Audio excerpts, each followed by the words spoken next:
Assalamualaikum warahmatullahi wabarakatuh. Perkenalkan, nama saya Askinas Octaviana dengan NPM 20107010027 dari kelas Peternakan A akan memaparkan presentasi mengenai biodiversitas.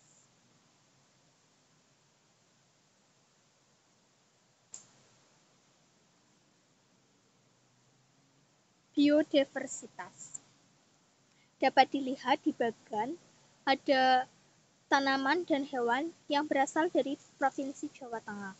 Tanaman terdiri dari bunga kantil, bunga srigading, bawang merah Brebes, dadap serep, dan buah duet. Hewannya ada burung kepaudang emas, burung walet, ikan bandeng, domba, dan ikan sidap. Yang pertama adalah bunga kantil yang menjadi endemik dan menjadi ciri khas dari Provinsi Jawa Tengah yang biasa ditemukan berwarna putih ataupun berwarna kuning. Klasifikasi dari bunga kantil, kerajaannya Plantae, divisi Magnoliophyta, kelas Magnoliopsida, ordo Magnoliales, famili Magnoliaceae, genus Misselia, spesies Misselia alba, nama latin Misselia alba.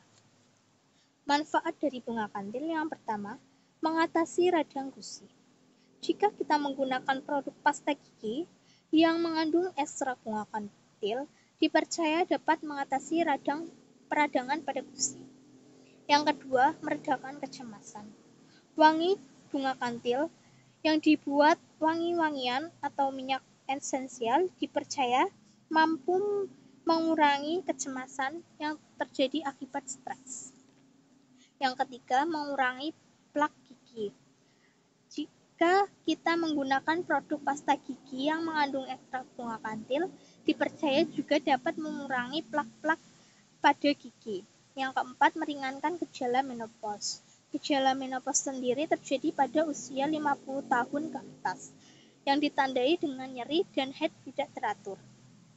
Produk dari ekstrak bunga kantil dipercaya mampu meringankan gejala menopause dan mampu merilekskan tubuh sehingga menjadi nyaman dan tidak mengakibatkan kita menjadi nyeri terlalu lama.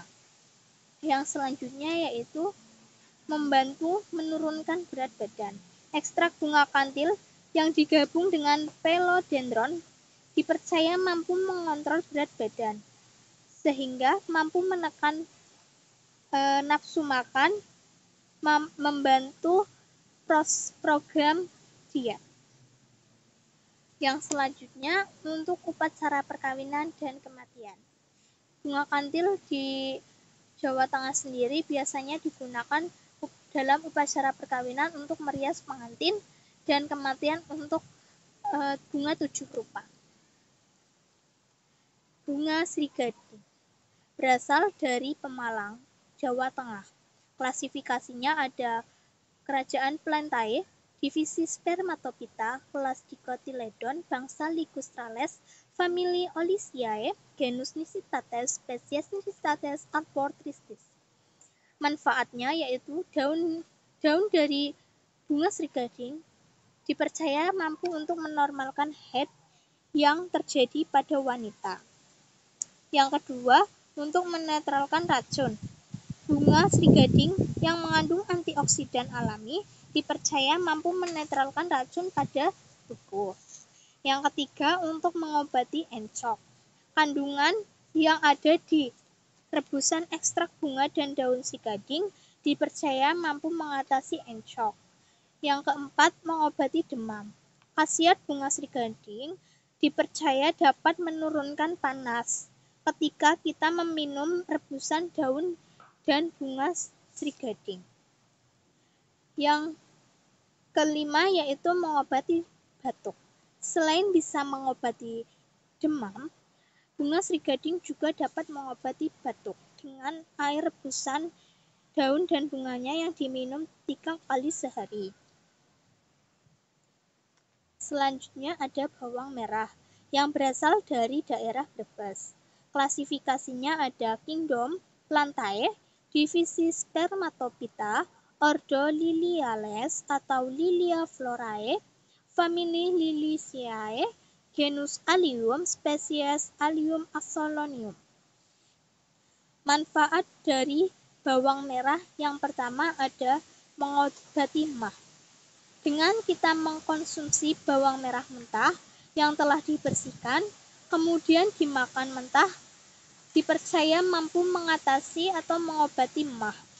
Yang kedua, menurunkan demam. Bawang merah yang diparut, kemudian dicampurkan dengan minyak kelapa dan sedikit asam, kemudian dibalurkan ke tubuh bagian perut dan punggung, sehingga dapat menghangatkan bagian tubuh tersebut. Yang selanjutnya yaitu mengatasi masuk angin. Potongan bawang merah dan campuran minyak kelapa kemudian digosokkan ke daerah punggung atau untuk kerokan, dipercaya dapat mengatasi masuk angin. Yang keempat, menurunkan kolesterol. Mengkonsumsi bawang merah mentah juga dapat memperlancar mobilisasi dan membantu memperlancar kolesterol yang ada pada darah. Yang selanjutnya yaitu mengobati luka. Bawang merah yang dikupas kemudian dicampur dengan minyak kelapa dan garam. Setelah itu direbus dan rebusan air dioleskan pada bagian yang mengalami luka. Dipercaya dapat membantu mengobati luka. Baik digunakan rebusan tersebut selama 3 kali sehari. Yang selanjutnya yaitu mengobati mata ikan. Potongan bawang merah yang dioles-oleskan di area mata ikan pada pagi hari dan sore hari, kemudian kaki dicuci dengan air hangat dan sabun dalam waktu 3 kali sehari. Selanjutnya, menormalkan gula darah. Kandungan insulin pada bawang merah dapat membantu proses glikolisis pada penderita diabetes, sehingga dapat menormalkan gula darah. Yang selanjutnya, menurunkan tekanan darah. Zat quercetin yang ada pada bawang merah mampu menurunkan tekanan darah. Yang selanjutnya, mencegah kanker. Antioksidan pada bawang merah dapat mencegah kanker. Yang selanjutnya, menumbuhkan rambut. Dengan mengoleskan bawang merah halus, orang-aring, minyak kemiri, dan minyak melati sebelum tidur yang telah dicampurkan dapat dipercaya untuk menumbuhkan rambut. Yang selanjutnya yaitu dadap serap. Dari Magelang, Jawa Tengah. Klasifikasinya ada Kingdom Plantae, divisi Magnoliophyta, kelas Magnoliopsida, ordo Fabales, famili Fabaceae, genus Erythrina, spesies Erythrina sp. Manfaat yang pertama yaitu menurunkan panas. Rebusan dari dadap serap dapat menurunkan panas pada bayi, atau dengan cara daunnya digarang dan kemudian ditempelkan di dahi, itu juga bisa menurunkan panas. Yang kedua, melancarkan ASI. Rebusan air dari daun dadap serap juga mampu melancarkan ASI. Mengobati cacingan. Rebusan dari daun dadap serap juga mampu mengobati cacingan yang terjadi pada anak-anak. Yang keempat, meredakan sakit kepala. Rebusan air pada dadap serap juga dipercaya dapat meredakan sakit kepala. Yang kelima, meredakan gejala rematik. Daun yang digarang kemudian ditempelkan ke daerah yang rematik itu bisa membantu meringankan gejala pada rematik. Yang keenam, mengobati disentri. Rebusan air yang diminum selama 3 kali sehari juga dipercaya mampu mengobati disentri. Yang selanjutnya yaitu buah duet dari Purbalingga, Jawa Tengah. Klasifikasinya ada Kerajaan Plantae, divisi Magnoliophyta, kelas Magnoliopsida, ordo Myrtales, famili Myrtaceae, genus Syzygium, spesies Syzygium jumini. Manfaat yang pertama yaitu mengatasi diabetes. Buah pada buah duet mengandung kalsium, kalium yang mampu mengobati diabetes mellitus. Yang kedua, meredakan asma. Mengkonsumsi 3 buah duet sehari itu dapat meredakan asma. Yang ketiga, memperkuat tulang dan gigi. Dalam 100 gram buah duet kecil, biasanya mengandung 1,7 mg zat besi, 1,6 mg kalsium, 16,7 mg fosfor, dan 36 mg magnesium yang dapat membantu memperkuat tulang dan gigi. Yang selanjutnya, mengatasi sembelit. Campuran 3 biji buah duet dengan air dan dididihkan, kemudian diminum dalam 2 kali sehari, mampu mengatasi sembelit. Yang selanjutnya, meningkatkan nafsu makan. Ramuan 50 gram buah duet dan madu serta air dapat meningkatkan nafsu makan pada anak ataupun orang yang susah makan. Yang selanjutnya yaitu mencegah penyakit jantung dan hati. Kandungan dari buah duet juga mampu mengatasi penyakit jantung dan hati. Yang selanjutnya ada burung kapodang yang berasal dari Jawa Tengah. Klasifikasinya ada Kingdom Animalia, Phylum Chordata, kelas Aves, Ordo Passeriformes, famili Oreilioidae, genus Oriolus, spesies Oriolus chinensis. Manfaat yang pertama dari burung kapodang yaitu sarana mitoni. Orang Jawa percaya bahwa daging dari burung kapodang yang dikonsumsi oleh ibu hamil dengan disembelih kemudian dimasak, biasanya jika anak laki-laki akan tampan dan anak perempuan akan cantik. Yang kedua, tolak bala. Orang Jawa juga percaya jika rumah yang memelihara burung kapodang akan terhindar dari mara bahaya. Yang selanjutnya sebagai hewan peliharaan, karena burung kapodang yang cantik dengan warna yang indah sehingga mampu memikat seseorang untuk memelihara burung tersebut. Yang selanjutnya yaitu penyerbukan bunga. Burung kapodang juga mampu membantu penyerbukan bunga pada tumbuhan. Yang selanjutnya mengurangi depresi. Kicauan-kicauan burung kapodang mampu mengatasi depresi yang terjadi pada orang, sehingga burung kapodang mampu mengatasi depresi. Yang selanjutnya yaitu menyebarkan biji. Burung kapodang menyebarkan biji dan disebarkan di lain tempat sehingga mampu membuat tumbuh-tumbuhan baru di daerah lain. Yang selanjutnya yaitu burung walet dari Kebumen, Jawa Tengah. Yang pertama ada klasifikasi kerajaan Animalia, Phylum Chordata, kelas Aves, Ordo Apodophyremes, famili Apodidae. Ya, manfaat dari burung walet sendiri ada beberapa. Yang pertama yaitu kaya akan asam amino yang penting bagi tubuh. Sarang burung walet mengandung asam amino diantaranya asam asprat dan prolin yang membantu meregenerasi sel. Yang selanjutnya yaitu sitenin dan fenilanin yang mampu meningkatkan impuls syaraf. Yang selanjutnya tirosin untuk pemulihan syaraf, glukosamin yaitu untuk pemulihan tulang rawan. Yang kedua, sumber mineral yang baik. Kandungan mineral ada beberapa. Yang pertama, mineral yang mampu membantu pertumbuhan tulang, penyembuhan luka, metabolisme karbohidrat dan kolesterol. Asam amino yang penting bagi tubuh. Mangan untuk mengaktifkan enzim yang bekerja di dalam tubuh, serta tembaga untuk kesehatan jantung. Menurunkan resiko penyakit kardiovaskuler. Sarang burung walet juga mampu menurunkan resiko penyakit kardiovaskuler. Yang selanjutnya, gangguan autoimun, meredakan peradangan.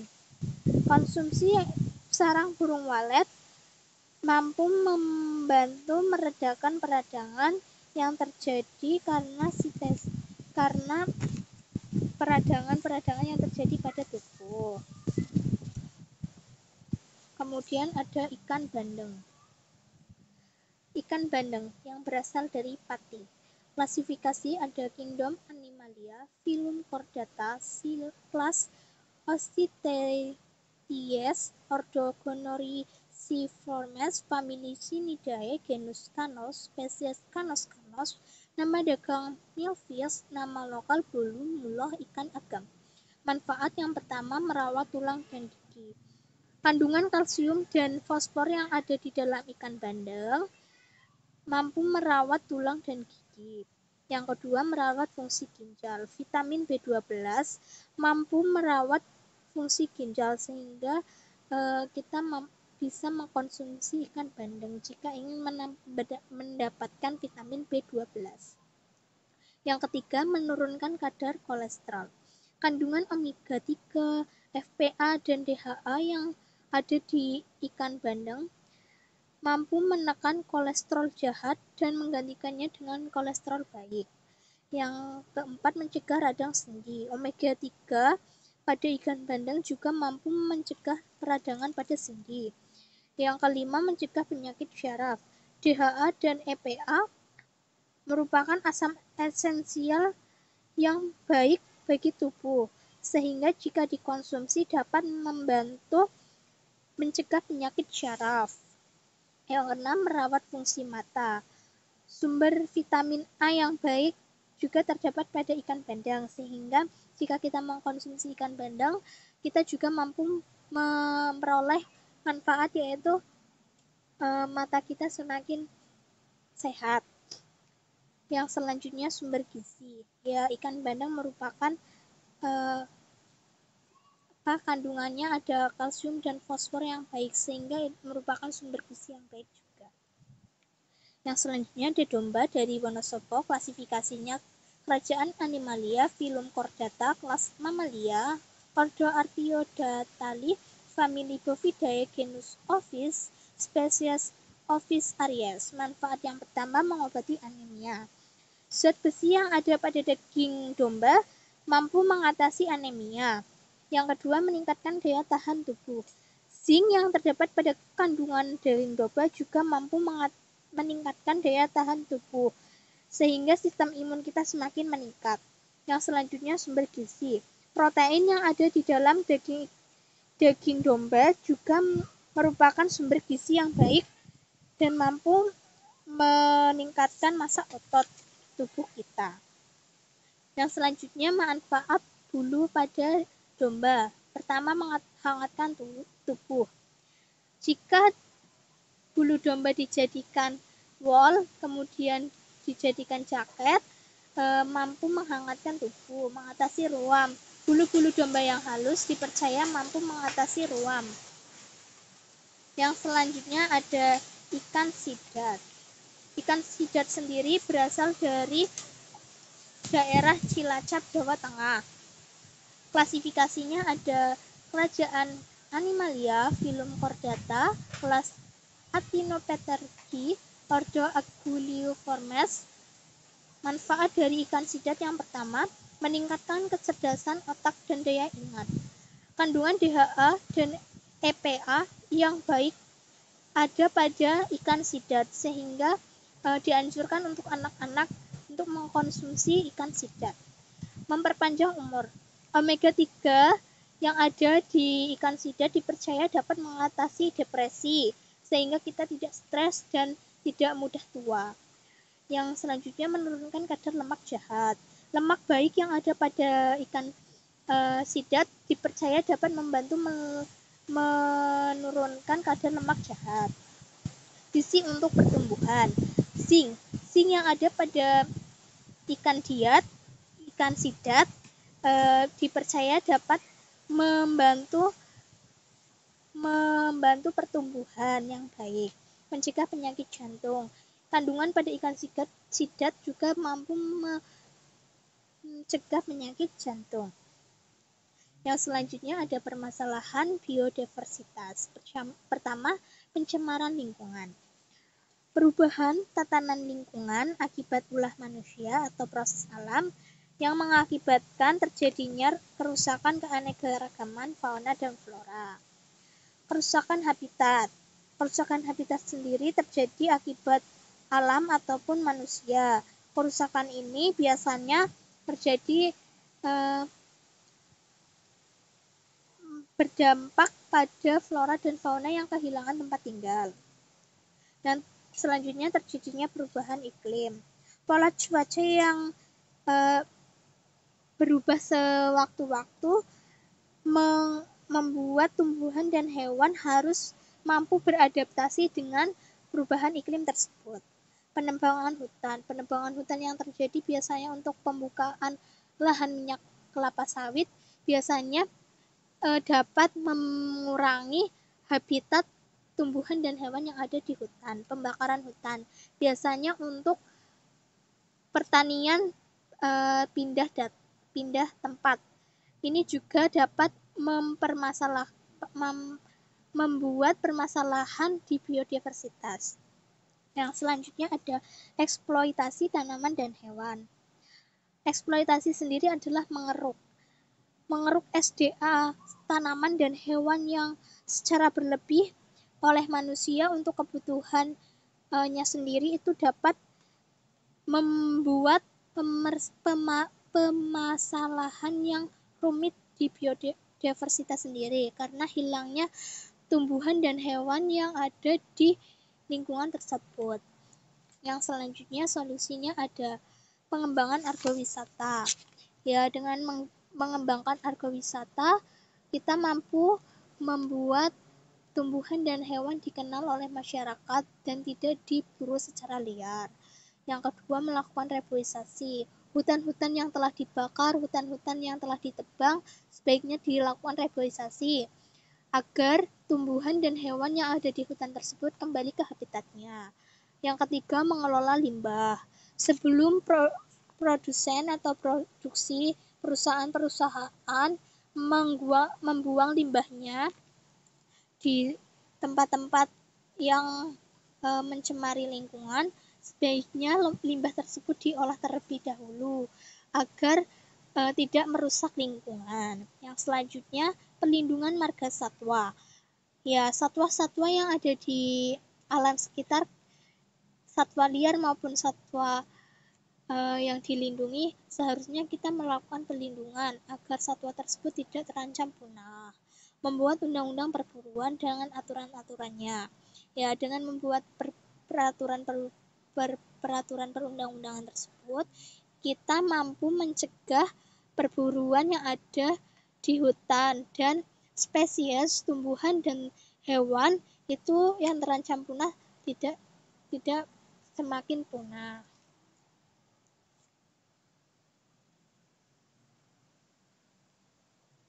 Ya, baik teman-teman dan Ibu dosen, sekian presentasi PPT dari saya tentang biodiversitas.